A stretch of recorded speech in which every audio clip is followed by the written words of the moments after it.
दोस्तों नमस्कार। अमेरिका से आज फिर हमारे साथ लाइव जुड़ गए हैं डॉक्टर जसवीर लोहान जी। और अमेरिका से जो भारतीय और दूसरे देशों के लोगों को डिपोर्ट किया जा रहा है वो किस तरह के लोग हैं, उन 4 प्रमुख पॉइंट कौन से हैं जिसके आधार पर उनकी पहचान करके उनको अमेरिका से बाहर निकाला जा रहा है, विस्तार से ग्राउंड रिपोर्ट बताएंगे। और जो बच्चे अभी अमेरिका में रह रहे हैं, जो डोंकी से गए थे, उनको वहां क्या सावधानियां बरतने की जरूरत है। जो बच्चे अमेरिका जाना चाहते हैं डोंकी के जरिए या दूसरे तरीकों से, उनको क्या सावधानी बरतने की जरूरत है। और जो बच्चे वहां अभी रह रहे हैं, डिटेंशन सेंटरों में हैं, उनके ऊपर किस तरह का एक्शन होने वाला है, पूरी ग्राउंड रिपोर्ट डॉक्टर जसवीर जी बताएंगे। आप वीडियो को आखिर तक सुनना, अपने कमेंट्स करना, चैनल को सब्सक्राइब करना, लाइक करना और चैनल को ज्वाइन भी करें। जी डॉक्टर साहब नमस्कार, बताओ सारी डिटेल, क्या कुछ अमेरिका में आजकल चल रहा है। नमस्ते, राम राम, सत श्री अकाल, आदाब, भारत माता की जय।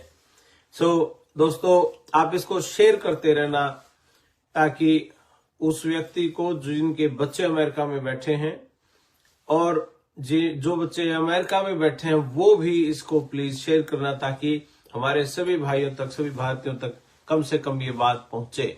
सबको पता है, काफी दिन हो गए हैं, ऑलमोस्ट हफ्ता बचा, 1 महीना हो जाएगा ट्रंप साहब ने अपनी कुर्सी संभाले। और जिस दिन से कुर्सी संभाली, पूरी दुनिया में इस बात का हड़कंप मचा हुआ है कि कौन डिपोर्ट होगा, कैसे होगा, क्या होगा, क्या मेरा नंबर भी आएगा या मेरे बच्चे का क्या रहेगा, रिश्तेदार का क्या। ये सब चीजें बहुत ही अलग अलग तरीके से पेश की जाती हैं। मैं देख रहा था इंडिया मीडिया को, वहां बैठे बैठे कुछ पत्रकार साथी जो बड़ी बड़ी न्यूज चैनल्स वाले हैं, अब होगा बहुत बड़ा पता नहीं क्या हंगामा, हर 6 घंटे बाद एक भारतीय होगा डिपोर्ट, ऐसी ऐसी सनसनीखेज खबरें। मतलब क्या ड्रामा है, कमाल ही कर दिया।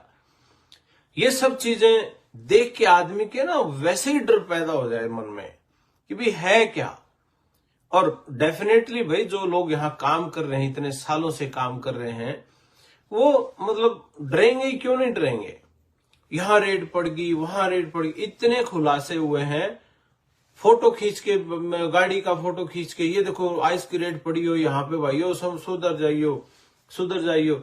और वो उसकी फैक्ट्स को जब चेक करते हैं फैक्ट्स को चेक करते हैं तो लगता है कि वो वैसी वैसी गाड़ी कहीं और खड़ी है, कोई पुरानी वीडियो है, कोई नई वीडियो है, ये सब चल रहा है। और हमारा काम सिर्फ आपकी जागरूकता पैदा करना है, ना किसी भाई को डराना है और ना ही किसी को भ्रमित करना है। सिर्फ और सिर्फ सही जानकारी देना ही हमारा मकसद है। दोस्तों, पहले भी बहुत सारी वीडियोज में ये सब बातें बताई गई कि भाई कैसे कैसे और कौन पकड़ा जाएगा, कैसे कैसे ये चीजें होंगी। पहले जितनी बार भी बताया गया उसको और भी सिंपल करने की मैं कोशिश करूंगा। और कहोगे तो इसको मैं हरियाणवी में, पंजाबी में, अंग्रेजी में, हिंदी में, जो सी भाषा में कहोगे आप, मैं उस भाषा में समझाने की कोशिश करूंगा। तो दोस्तों, 4 लेवल हैं डिपोर्टेशन के। ये लोग अगर उस कैटेगरी में आप हो तो फिर पंगा है। पहला लेवल तो है कि जिन्होंने क्राइम कर रखा है, क्रिमिनल्स हैं, लिखित में क्रिमिनल हो गए वो लोग जिन्होंने कोई रेप, मर्डर या कोई और बड़ा घोटाला, रोबरी, मतलब इस लेवल के बड़े क्राइम कर रखे हैं, जिस क्राइम से यहां का नागरिक सेफ ना हो। एक तो वो तो पहले ही। अच्छा, इस पहले लेवल में मैं कह रहा हूं, ये चीजें कौन सी सरकार नहीं करती थी, ये तो पहले भी होता था। तो ये कोई नई बात तो है नहीं। एक तो ये लेवल था जी, पहला लेवल, जो क्रिमिनल्स हैं उनको पकड़ के बाहर फेंकना। दूसरा, वो क्रिमिनल्स जो किसी न किसी पेरोल पे या कोई गारंटी वारंटी दे के बाहर आ गए थे और कोर्ट की पेशियां वो लगा रहे थे बार बार, लेकिन वो पेशी पे जाना छोड़ गए, कोर्ट की हियरिंग उन्होंने बंद कर दी, वो लोग थे। एक उनकी धरपकड़ जरूरी है क्योंकि भाई वो क्रिमिनल केसेस उन पे चल रहे हैं लेकिन कोर्ट जाना बंद कर दिया। वो चीज एक सेकंड नंबर पे वो लोग आते हैं।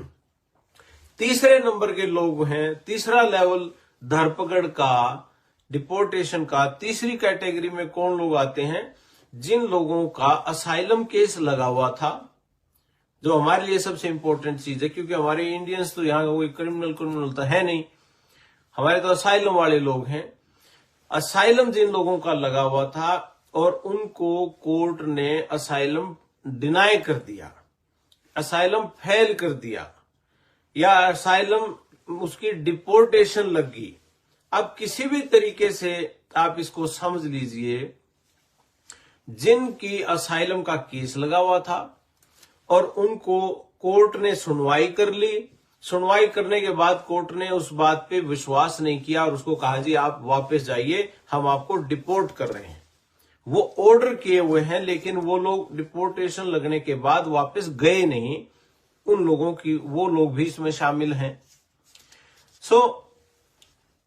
या अगर उनकी डिपोर्टेशन लगी हुई है और उसके बावजूद भी उन्होंने दोबारा से अपील की हुई है, ये लोग भी उसमें शामिल नहीं हैं। जो बिल्कुल ही आप ये समझ लो कि मतलब डिपोर्टेशन लग गई और उसके बाद वो गायब ही हो गए कि भाई जब पकड़े जाएंगे देखी जाएगी, तब तक अपना काम कुम करते रहो, पैसे वैसे कमाते रहो। वो लोग जो कैंप में हैं, अभी उनका केस असाइलम का नहीं लगा हुआ है, वो आइस के पास हैं। आइस उनकी सुनवाई करेंगी और अगर उनकी बात में दम हुआ, उनको इस बात पे लगा कि यस सीरियसली इसकी जान को वहां खतरा है, वापस जाते ये व्यक्ति के साथ कुछ भी हो सकता है, उस बात को लेके उसको सबूत देने पड़ेंगे, सारी चीजें करनी पड़ेंगी। अगर ऐसा हो जाता है तो फिर उसको ऐसा कोई खतरा नहीं है। ऐसा नहीं कि डिटेंशन सेंटर्स में जितने लोग पड़े हैं सबको ही बाहर फेंकेंगे, नहीं। कोई जेन्युइन भी होते हैं, किसी की सच में जान को खतरा है, कोई वैसे आया होता है तो वो उसको फिल्टर करेंगे, लेकिन ये है कि वो फैसला थोड़ा जल्दी करने की कोशिश कर सकते हैं उन भाइयों के लिए। तो तीसरा लेवल था असाइलम डिनाई वाला केस हो गया जी, क्योंकि वो तो पहले भी था लेकिन पकड़े नहीं जाते थे। अब इन्होंने इसको थोड़ा सा बहुत फास्ट कर दिया है, ये फर्क है। चौथा लेवल जो है वो है कि जिन लोगों ने कभी अमेरिका में आके कभी अप्लाई ही नहीं किया असाइलम, या कोई और केस उन्होंने कभी अप्लाई ही नहीं किया और वो अनडिटेक्टेड ऐसे ही घूम रहे हैं। अब ये लोग कहते हैं कि जो जनसंख्या तो मान लिया हो 50 करोड़ और लोग घूम रहे हैं 60 करोड़। भाई या तो पासपोर्ट बन रहे होंगे इनके, या एड्रेस होगा कहीं रजिस्टर, बैंक खाते कहीं खुले होंगे। भाई इतने लोग अगर घूम रहे हैं तो ये एक्स्ट्रा 10 करोड़ कहां से आए? जो एक्स्ट्रा वाले केसेस हैं, या तो वो फाइल ही नहीं हुए कभी। इतने लोगों का यहां प्रेजेंस तो 10 करोड़ फालतू हैं, लेकिन ये कहीं दिख नहीं रहे, ना इनका कोई केस लगा हुआ। तो चौथी कैटेगरी उन लोगों की है जिन्होंने कभी केस ही नहीं लगाए। फॉर एग्जाम्पल, कोई टूरिस्ट वीजा पे आ गया, कोई स्टडी वीजा पे आ गया और उसके बाद वो उसको लगा कि मैं तो यहीं रहूंगा, मैं वापस जाता ही नहीं। अगर वापस नहीं जा रहे आप और केस भी नहीं लगाया, हो सकता है कई बार वकीलों की फीस बहुत महंगी होती है, 10-15 हजार डॉलर देने को ना हो, आदमी सोचे यार पैसे तो है नहीं, वो फिर क्या होगा उसका, तो उसने केस ही नहीं लगाया। तो इस तरीके से जो चल रही हैं चीजें, तो उसको लेके भी ये मानना है कि भाई उसकी धरपकड़ भी होगी, क्योंकि उसका केस कभी लगा ही नहीं, या केस लगा हुआ है तो उसके पास रिसीट होगी उसकी, जो कोर्ट से आती है आपको कि भी केस अप्लाई हो गया, उसको एलियन नंबर मिल गया होगा। मैटर ही नहीं करता आपको वर्क परमिट मिला है नहीं मिला है, उसकी बात छोड़िए, सिंपल बात है केस अप्लाई ही नहीं हुआ। तो ये 4 लेवल जो मैंने आपको बताए हैं, असल इलीगल तो वो है जिनका कोई भी स्टेटस नहीं है, ना अप्लाई किया लेकिन यहां रह रहे हैं और चुपचाप अपना कहीं ना कहीं से काम कर रहे हैं, कुछ कर रहे हैं, लेकिन वो कंप्लीटली अनडॉक्यूमेंटेड हैं, जिनका कहीं कोई जिक्र नहीं, ना खातों में जिक्र, ना कहीं बैंक में जिक्र, ना कहीं इमिग्रेशन में उनकी कहीं कोई फाइल लगी हुई है, कहीं कुछ भी नहीं लगा हुआ, तो वो है। और उनके साथ साथ कुछ लोग ऐसे भी होंगे जिनके पास रिसीट है, एलियन नंबर आया हुआ है, केस लगा हुआ कोर्ट में, लेकिन गलतियां करते हैं, शराब पी के गाड़ी चला ली, तो फिर वो भी उसी कैटेगरी में आ जाएंगे, क्राइम की में। कुछ लोग ये भी करते हैं कि छोटे शहर हैं, छोटे शहरों में वो गाड़ियां चलाते हैं और ये सोच के कि चलो ये अगली गली में तो जाना, यहां कौन सी पुलिस है, बिना ड्राइवर लाइसेंस के गाड़ी चलाना। और इस बात पे मैं ये जरूर कहूंगा, कई हमारे भाई भी, कई हमारे भारतीय भी इस चीज में शामिल हैं। कई बार ये बात सुनने को आती है कि भाई कोई नहीं, यहां तक तो जा रहा है यार, सारी जिंदगी गाड़ी चलाई है। और एक यहां भ्रांति ये फैलाई जाती है आपस में, अगर कानून ना तोड़ो गाड़ी चलाते हुए तो कोई चेक नहीं करता। कईयों का लाइसेंस कैंसिल हो गया, ड्राइवर लाइसेंस कैंसिल हो गया, फिर भी गाड़ी चला रहे हैं। और आपस में ये बात करते हैं कि भाई अगर गाड़ी चला रहे हो, आपने अगर कोई कानून नहीं तोड़ा गाड़ी चलाते हो, जैसे रेड लाइट क्रॉस नहीं करी, या आपने ओवर स्पीडिंग नहीं करी, गाड़ी तेज नहीं दौड़ाई, आप अपनी स्पीड लिमिट में चल रहे हो, आपने कोई भी कानून अगर नहीं तोड़ा तो आप सेफ हो, आप गाड़ी चला सकते हो। ये कहीं नहीं लिखा और ये बिल्कुल बुलशिट है, बहुत ही गलत बात है। आपको बिल्कुल भी गाड़ी नहीं चलानी चाहिए अगर ड्राइवर लाइसेंस नहीं है तो। ये बात आप लिख लेना, अगर ऐसा कोई बच्चा पकड़ा गया, चाहे आपके पास कितना ही बढ़िया डॉक्यूमेंट हो, आपका केस पेंडिंग हो, आपका केस चल रहा हो, वो इसी कैटेगरी में, चौथी कैटेगरी में वो रखे गए हैं, वो डेफिनेटली इस पे जाएंगे। वो डेफिनेटली इस चीज के ऊपर उसका संज्ञान लिया जाएगा कि भाई क्यों गाड़ी चला रहा था, इलीगल इमिग्रेंट है और गाड़ी बिना लाइसेंस के चला रहा था। इसका मतलब वो ये समझते हैं कि आप किसी के अंदर भी गाड़ी ठोक सकते हो, आप एक्सपर्ट ड्राइवर नहीं हो। एक्सपर्ट ड्राइवर होते तो आपके पास लाइसेंस होता, वो ये मानते हैं। और जब तक भाई चल रही है, कोई चीज चल रही है, 1 मिनट के लिए सोच के देखना, बिना लाइसेंस के आप गाड़ी चला रहे हो और गलती से कोई बच्चा, कोई बुजुर्ग, कोई डायरेक्शन दूसरे देश से आके नए देश में आप गाड़ी चला रहे हो जहां पे उल्टे साइड स्टीयरिंग है, और गलती हो जाए डायरेक्शन की, कि ऐसी गाड़ी इस तरफ घुसा ली जहां पे आगे से भी ट्रैफिक आ रहा हो, गलत तरीके से आ रहा हो, तो और किसी के लग जाए वो गाड़ी या कोई मर जाए, तो ये सीधा सीधा मर्डर है, मैनस्लॉटर केस लगता है और अंदर जेल में सारी जिंदगी बाहर नहीं निकलता आदमी। तो ऐसे ऐसे सीरियस चीजें हैं। और वैसे भी पकड़ा जाए भी ओवर स्पीडिंग है और या कुछ है, तो इस चीज से हमें बचने की बहुत जरूरत है।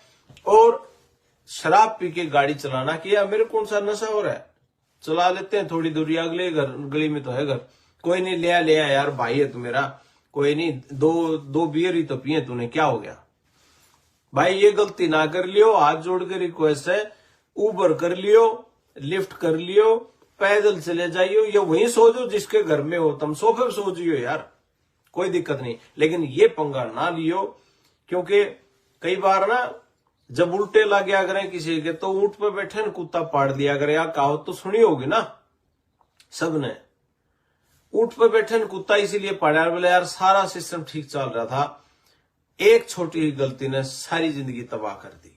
ऐसा मत करना भाई, अपने लिए जो कर रहे हो, तुम पीछे भी देख लियो, बहुत घर परिवार सारा सब कुछ बैठा है।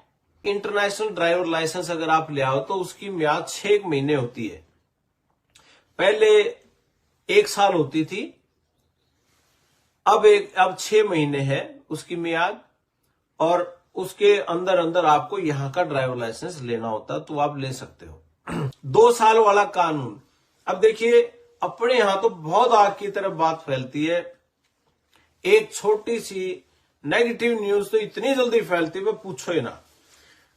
इस कानून का नाम में 2 साल वाला कानून काट दिया। 2 साल वाला क्या मामला है वो भाई, एक्सपीडाइट रिमूवल का है सिस्टम, और वो ये है कि इन्होंने केस बहुत ज्यादा इनके पास, हमें लगता है सिर्फ भारतीयों के हैं, भारतीयों के नहीं, हमारे से तो कई गुना ज्यादा केसेस इनके हैं, जो ये साउथ अमेरिकन कंट्रीज हैं इनके, अल साल्वाडोर के, ग्वाटेमाला, मैक्सिको, हंडूरस, वेनेजुएला, इनके हैं कई कई लाख। हमारे तो कुछ भी नहीं है। 2 साल वाला ये था कि भाई वो कहते हैं कि इतना ज्यादा लंबी लिस्टें लगी हुई हैं, इतने लंबे लंबे केसेस हैं और कोर्ट्स के पास समय नहीं है, कोर्ट हैंग होगी, क्योंकि वो कहते हैं ना सिस्टम हैंग हो गया। तो ये सब चीजें भाई वहां पे इतने लंबे केसेस चलते हैं, कई कई साल चल रहे हैं ना, तो उनके चलते आप इन्होंने एक फैसला लिया कि हम इमिग्रेशन को और आइस को भी ये हक देते हैं कि वो भी केस की सुनवाई करें और अपने लेवल पे वहां पे इसको डिसाइड करें कि भी इसका केस पास करना है, फेल करना है। और जिनको 2 साल से कम समय हुआ यहां आए हुए, सिर्फ उनके केस कर सकते हैं वो, उनसे ज्यादा का जिनको पास समय हुआ वो नहीं। मान लिया कोई डिटेंशन सेंटर में है, अब वो कोर्ट तक नहीं जाएगा, कोर्ट के जज के पास नहीं जाएगा, ये बात है। तो वो 2 साल से कम जिनको आए हुए यहां समय हुआ है, तो वो उनकी केस की सुनवाई आइस और इमिग्रेशन वहां लोकल लेवल पे कर सकते हैं जहां पे वो हैं। तो उनका जो फैसला करके अगर उनमें रिमूवल करना है तो वो जल्दी रिमूवल कर सकते हैं उनकी। तो ये बात है। दूसरी बात मैं ये कहूंगा, बजाय कि मैं आपको बताऊं, मैं कोई वकील तो हूं नहीं, मैं भी किसी सोर्स से पढ़ के ज्ञान लेके वहां से फिर मैं आप लोगों तक बात करता हूं कि भाई कोई गलत इंफॉर्मेशन ना दी जाए। मैं उसके लिए मुझे पढ़ना पड़ता है, इनके लीगल डॉक्यूमेंट्स पढ़ने पड़ते हैं या किसी वकील साथी से बात करनी पड़ती है।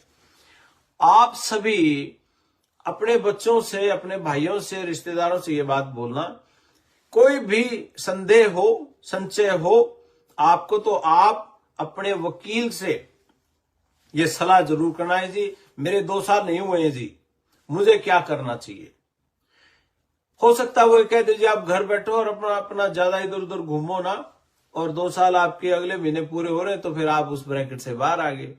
या कोई और सलाह आपको वकील दे दे, या आप उसमें आते भी हो कि नहीं, इस बात की सलाह भी वकील दे देगा। तो ये सारी की सारी चीजें आप अपने वकील से लीजिए, ताकि वो लीगल सलाह है, वो कानूनी सलाह है। वो ये भी बता देंगे अगर किसी का इमिग्रेशन या आइस के सामने आमना सामना ही हो गया तो क्या करना चाहिए।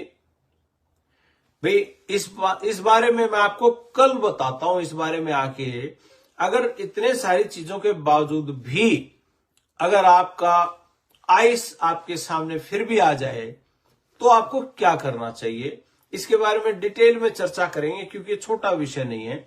आपकी तैयारियां क्या होनी चाहिए, क्या डॉक्यूमेंट्स पास होने चाहिए, और जिनके डिपोर्टेशन लगी हुई है और उनको पता है मुझे कभी भी पकड़ा जा सकता है, लेकिन डिपोर्टेशन उनकी लगी, जब केस फेल हुए तो भाई 4 साल हो सकता है कोर्ट में केस चलाओ, और उन 4 सालों में उस भाई का बिजनेस भी अच्छा चल रहा हो।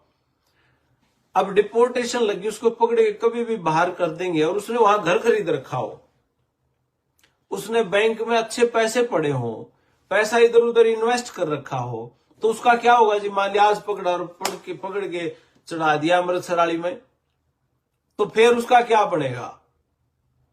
तो उसका घर यहां है, गाड़ी है, ये सब चीजें, उसका क्या बनेगा। तो ऐसी चीजों पे चर्चा करेंगे अपन कल कि भाई क्या होना चाहिए और किस चीज के लिए आप लोगों को तैयार रहना चाहिए, खास तौर पे उनको जिनकी असाइलम की एप्लीकेशन डिनाई हो चुकी है, डिपोर्टेशन लग चुकी है, उन लोगों के लिए। कोई आदमी वैसे चिढ़ता हो विदेशियों से, तो इस चक्कर में वकील भी यही सलाह दे रहे हैं कि भाई जहां केस लगाओ वहीं रहो, आप वहीं काम कर लो, जो माहौल ठीक हो जाएगा तो ठीक हो जाएगा। और एक और मैं बता, जो मुझे लगता है, मेरे पर्सनल विचार हैं, गलत भी हो सकते हैं, ये 2-4 महीने 6 महीने का मामला मन लगे भाई, उसके बाद तो चीजें नॉर्मल हो ही जाती हैं, इतना लंबा सिस्टम सा लगता नहीं।